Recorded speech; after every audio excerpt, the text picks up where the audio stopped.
तुंगनाथ महादेव के दर्शन और ट्रैक के बाद हम निकल पड़े हैं एक और बुलावे की तरफ। इस बार रास्ता रासी गांव की ओर था।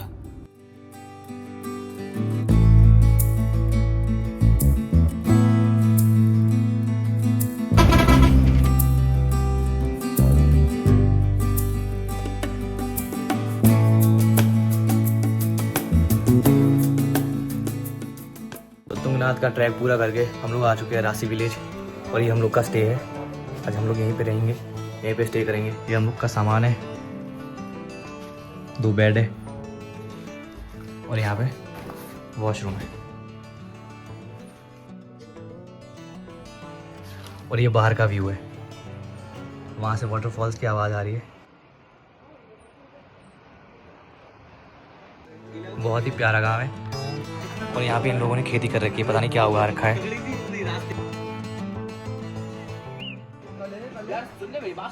ये है हम लोग का स्टे आज के लिए, ये 2 कमरे।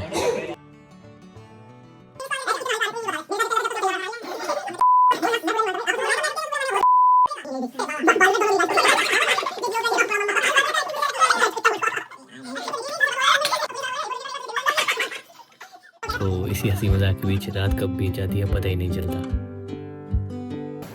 तो ट्रैक हमारा स्टार्ट हो चुका है और सुबह के बज रहे अभी 6:30। ये भी ब्लॉग में डाल दिया। तो सुबह जल्दी 5 बजे उठकर हम लोग हो जाते हैं रेडी और निकल पड़ते हैं श्री मध्यमेश्वर की ओर। हम ये ट्रैक नवंबर के महीने में कर रहे हैं। सच बताऊं तो ट्रैकिंग मेरे लिए एक नया एक्सपीरियंस होने वाला है, क्योंकि इससे पहले मैंने कभी इतना लंबा ट्रैक नहीं किया। तो थोड़ी नर्वसनेस भी है और बहुत सारी एक्साइटमेंट भी। तो चलिए शुरू करते हैं। शुरुआत डाउन हिल से होती है, जो सुनने में ईजी लगती है लेकिन पैरों को पहले ही जगह देती है। डाउन हिल से शुरुआत हुई है, मतलब आगे रास्ता अप हिल वाला है।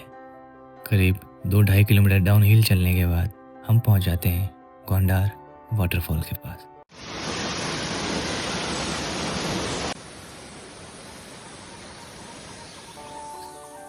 जो बहुत ही खूबसूरत था।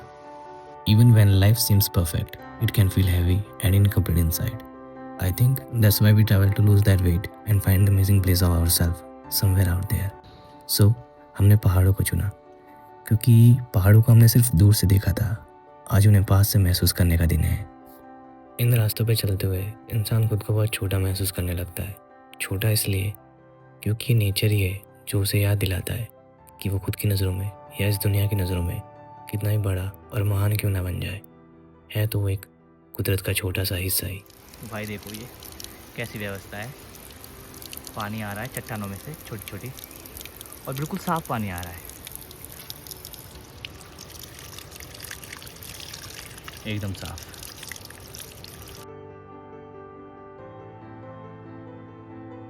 पहाड़ों की सड़कें सिर्फ मंजिल तक नहीं ले जाती, ये हमारे अंदर के शोर को भी पीछे छोड़ आती है। और इन खूबसूरत नज़ारों से गुजरते गुजरते यहाँ का पहला गांव गोंडार कब आ जाता है हमें पता ही नहीं चलता है।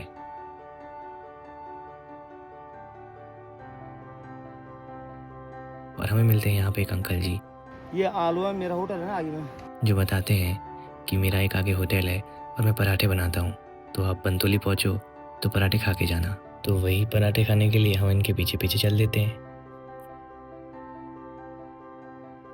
तो हम लोग इतनी देर से चल रहे, टाइम हो रहा है अभी 8:38 और अब जाके धूप देखने को मिली हमें, पहाड़ों से निकल रही है धूप।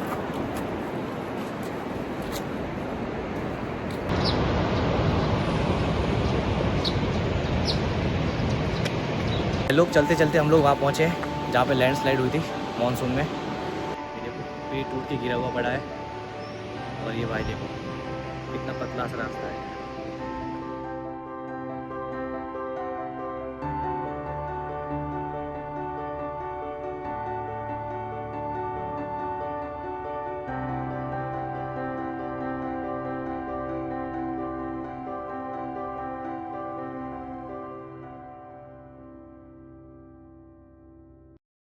मॉनसून में यह रास्ता पूरी तरह से टूट गया था, पर यहाँ के लोगों ने मेहनत करके ये पतली सी पगडंडी निकाली है। अब जाकर यहाँ पे चलना मुमकिन हुआ है। यहाँ से हम लोग अभी चल के आ रहे हैं, वो भाई आ रहा है हमारे साथ में ही है,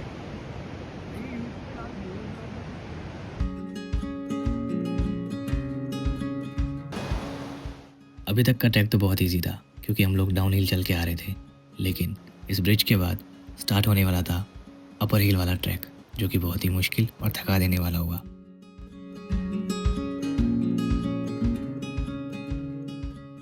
तो हम लोगों ने यहाँ पे काफ़ी टाइम स्पेंड किया। कुछ मेरे दोस्तों ने फ़ोटोज़ क्लिक करवाए, कुछ ने वीडियोस बनवाई और काफ़ी देर इस बहती हुई मध्यमेश्वर गंगा को निहारने के बाद हमने डिसाइड किया कि अब आगे चलते हैं, बहुत देर हो गई है और सच बताऊं तो भूख भी लग रही थी। हम फाइनली इस ब्रिज को क्रॉस करते हैं और पहुंच जाते हैं बंतुली पराठे खाने के लिए।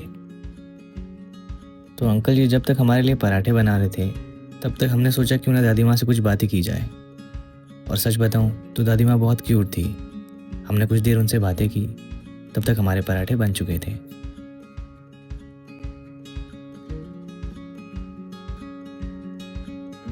सो गाइस, पराठा तो हमारा एकदम तैयार होके आ गया है, गर्मा गर्म, और साइज़ में भी ठीक ठाक है। प्लेट में एकदम सही समाया पड़ा है। और जो पास में आप चटनी देख रहे हैं बहुत ही टेस्टी है, लाजवाब है।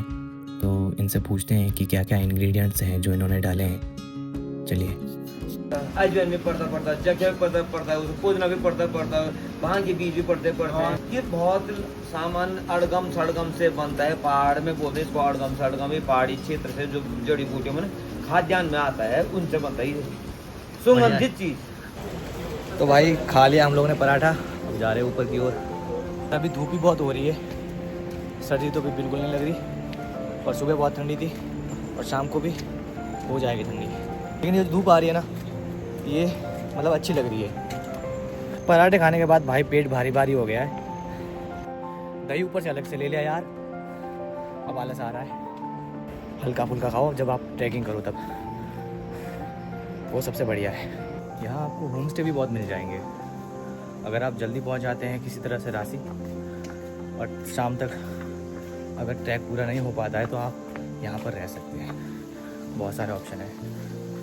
प्राइस अभी तक मैंने पूछा नहीं है, लेकिन सुविधा आपको मस्त मिल जाएगी यहाँ पे।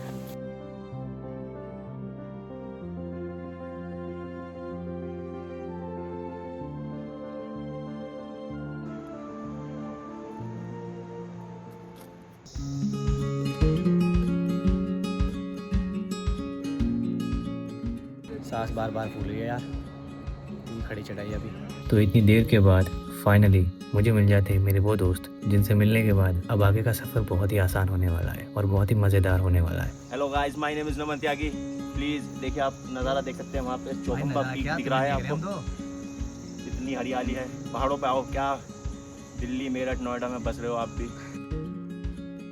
तो इतनी कठिन चढ़ाई के बाद नमन के सॉक्स फट जाते हैं, जो उल्टे करके वापस पहन रहा है। तो हम लोग पहुँच चुके हैं नानू, लेकिन इन लोगों को याद आ गई अपनी नानी। क्या भाई? नानी नानू आ गया है। यहाँ से मध्यमेश्वर है 5.5 यानी कि 5.5 किलोमीटर दूर है। अब तो ज़्यादा कुछ दूर है नहीं, क्योंकि हम लोग को बूढ़ा मध्यमेश्वर जाके सनसेट देखना है।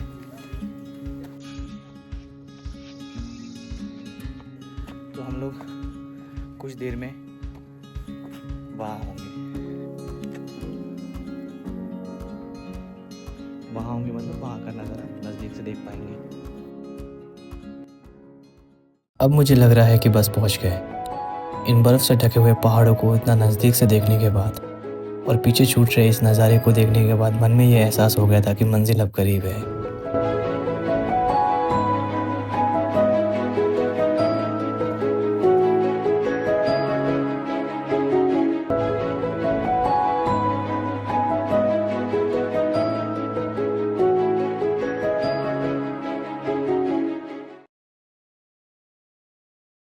तो भाई टाइम हो रहा है 2:50 और हम लोग पहुंच गए हैं बाबा मध्यमेश्वर धाम। ट्रैक बहुत ही मुश्किल और थकान भरा होता है, लेकिन सामने जो मंदिर की पहली झलक पड़ती है उससे सारी थकान मानो मिट सी जाती है।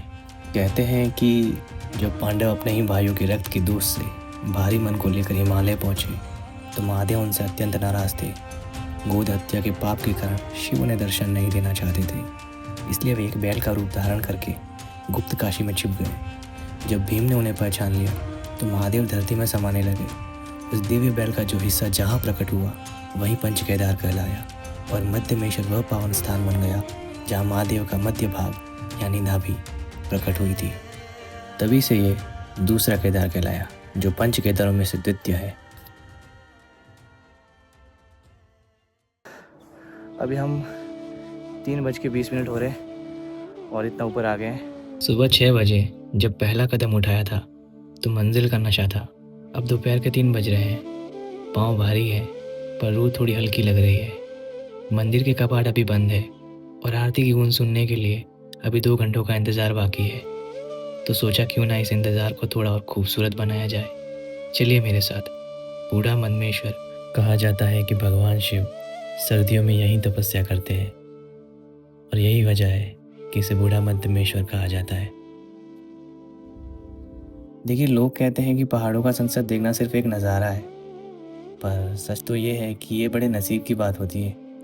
हर किसी के हिस्से में ये रंग नहीं आते। अब आज ही देख लीजिए कैसे इन पहाड़ों ने बादलों की गहरी चादर ओढ़ रखी है। ऐसा लग रहा है जैसे कोई पुरानी यारी निभा रहे हो। सूरज दादा अंदर डूब के बैठे हैं और बादल बाहर पहरा दे रहे हैं। ऐसे में वो लाल सुनहरी किरण ढूंढ पाना थोड़ा मुश्किल लग रहा है। भाई पीछे देख रहे हो कितने बादल है, नहीं देखने को मिलेगा सनसेट।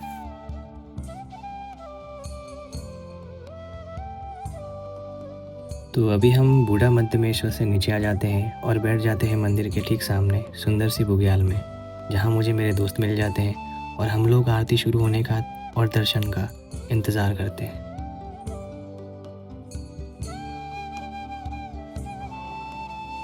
और आखिरकार आरती शुरू हो गई है। मंदिर के कपाट खुलते ही जैसे पूरा वातावरण बदल गया हो। दर्शन के लिए एक लंबी लाइन लगी है। लोग अपनी बारी का इंतज़ार कर रहे हैं, पर जानते हैं यहाँ खड़े होकर उस आरती की गूंज सुनना और बंद कपाट के खुलने का इंतज़ार करना, ये दिल को ऐसे भिगो देता है कि आंखों से आंसू अपने आप निकल आते हैं। ये आंसू थकान के नहीं, ये तो उस सुकून के हैं जो इतनी चढ़ाई के बाद मिल रहा है। कहते हैं ना, जब बुलावा आता है तो पाँव नहीं दिल चल कर आता है। आज वही एहसास हो रहा है।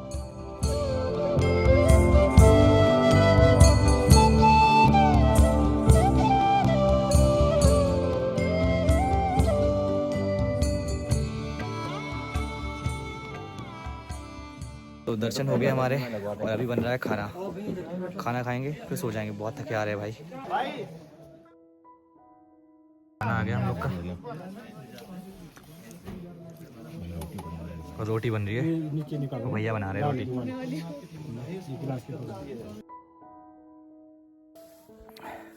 तो भाई लोग अभी हम जा रहे हैं बूढ़ा मद्दमेश्वर सनराइज देखने के लिए, और टाइम हो रहा है, टाइम क्या हो रहा है?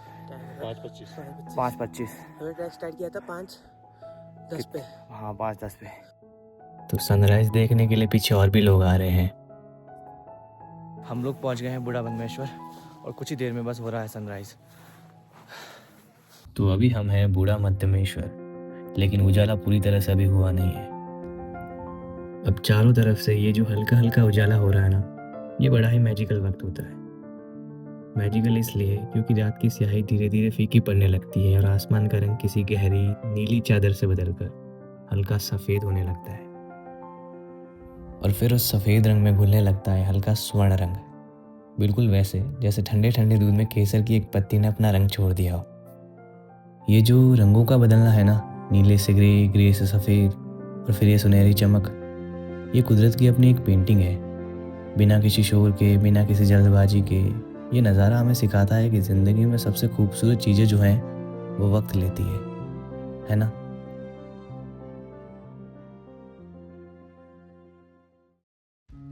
अभी सूरज दादा खुद तो कहीं नज़र नहीं आ रहे हैं, पर उनकी वो सुनहरी चमक चौखंबा की चोटियां महसूस करने लगी है।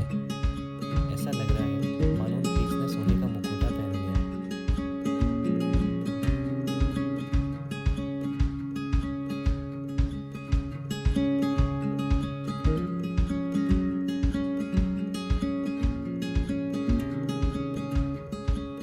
तो इस सुंदर दृश्य को और इन यादों की चमक को हमेशा के लिए अपने दिल में समेटकर और महादेव का आशीर्वाद लेकर हम कदम बढ़ा रहे हैं अपने घर की ओर। और उम्मीद है फिर मिलेंगे आपसे किसी एक नए रास्ते और एक नई कहानी के साथ। और तब तक के लिए इतना ही। धन्यवाद।